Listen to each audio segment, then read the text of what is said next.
Hello everyone.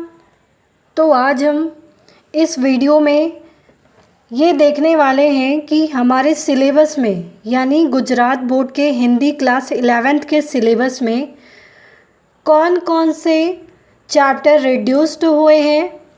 अभी जैसे आप जान ही रहे होंगे कि सरकार ने 30% सिलेबस रिड्यूस्ड किया है, जिसमें और इसके अलावा एग्ज़ाम भी हमारे आगे बढ़ाए हैं, जैसे मई में होंगे या मई लास्ट या जून में होंगे आपके एग्ज़ाम।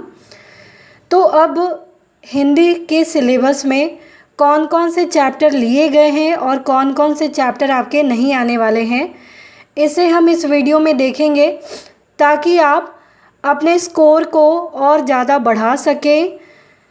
कौन कौन से चैप्टर पढ़ने वाले हैं, इस चीज़ को देखकर आप अपने मार्क को गेन कर सके। तो सरकार ने 30% सिलेबस रिड्यूस किया है, उसमें ये सारे चैप्टर्स हैं। तो आइए इसे हम स्टार्ट करते हैं। हिंदी विषय द्वितीय भाषा, इसमें ये सारे जितने भी पोर्शन दिए गए हैं, अभ्यास में रखे गए प्रकरण गद्य एवं पद्य। गद्य यानी स्टोरी, पद्य यानी पोयम।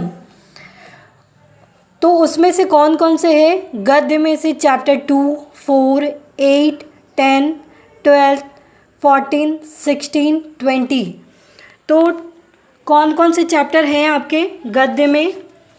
बापू की कुटिया में, चंद्रशेखर आज़ाद, पंचलाइट, अजंता, दुख, नन्हा सा पौधा, कल्पना शक्ति और चैप्टर नंबर 20 दो लघु कथाएं, ये आपके गद्य में आए। पद्य में यानी जो पोयम है, चैप्टर 1 साधो देखो जग बौराना, 3 पुरानी चीज़ों के पक्ष में, चैप्टर नंबर 5 शिक्षक के नाम पत्र, 7 परशुराम लक्ष्मण संवाद, चैप्टर नंबर 13 कदम मिलाकर चलना होगा और चैप्टर नंबर 17 गज़ल, ये हमने पढ़ना है। और इसके अलावा चैप्टर्स के बीच में जो भी ग्रामर के चैप्टर्स दिए गए हैं, जैसे हिंदी के विविध रूप, व्यवहारिक पत्राचार 1, स्ववृत्त व्यवहारिक पत्राचार 2, निमंत्रण पत्र, बैंक पत्राचार, विज्ञापन और व्याकरण। व्याकरण जो चैप्टर में दिए गए रहते हैं, जैसे समानार्थी शब्द है, विलोम शब्द है, प्रत्यय उपसर्ग, ये सारे आपके ग्रामर के अंदर आएंगे। फिर कौन कौन से आपको पाठ्यक्रम में नहीं आने वाले हैं? तो चैप्टर नंबर 6, 9 और 18। 6 भारत माता की जय, चैप्टर नंबर 9 चंपा काले काले अक्षर नहीं छीनती, चैप्टर नंबर 18 पहली चूक।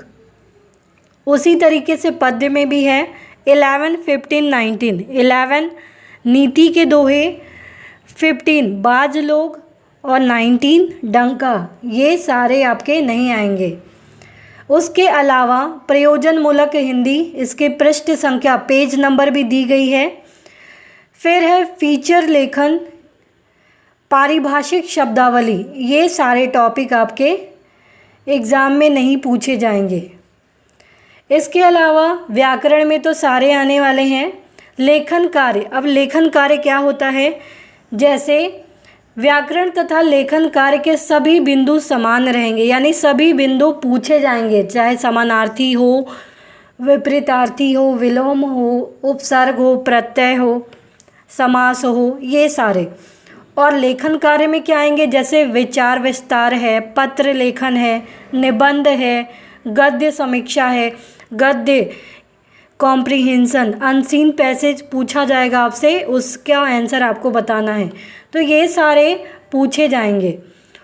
और दिया है पूरक वाचन। पूरक वाचन में आपके टेक्स्ट बुक में ही आप देखेंगे, पूरक वाचन एक विभाग है, उसमें भी कौन कौन से पूछे जाने वाले और कौन से नहीं पूछे जाने वाले हैं। तो अभ्यास में रखे गए प्रकरण गद्य और पद्य में कौन कौन से हैं? चैप्टर नंबर 1, 2 और 3। और पाठ्यक्रम से हटाए गए हैं वो चैप्टर नंबर 4। तो इसे हमें ध्यान में रखकर ही पढ़ना है, ताकि हम अपने मार्क को और ज़्यादा से ज़्यादा गेन कर पाए। तो उम्मीद है ये वीडियो आपके लिए बेनिफिशियल रहा होगा।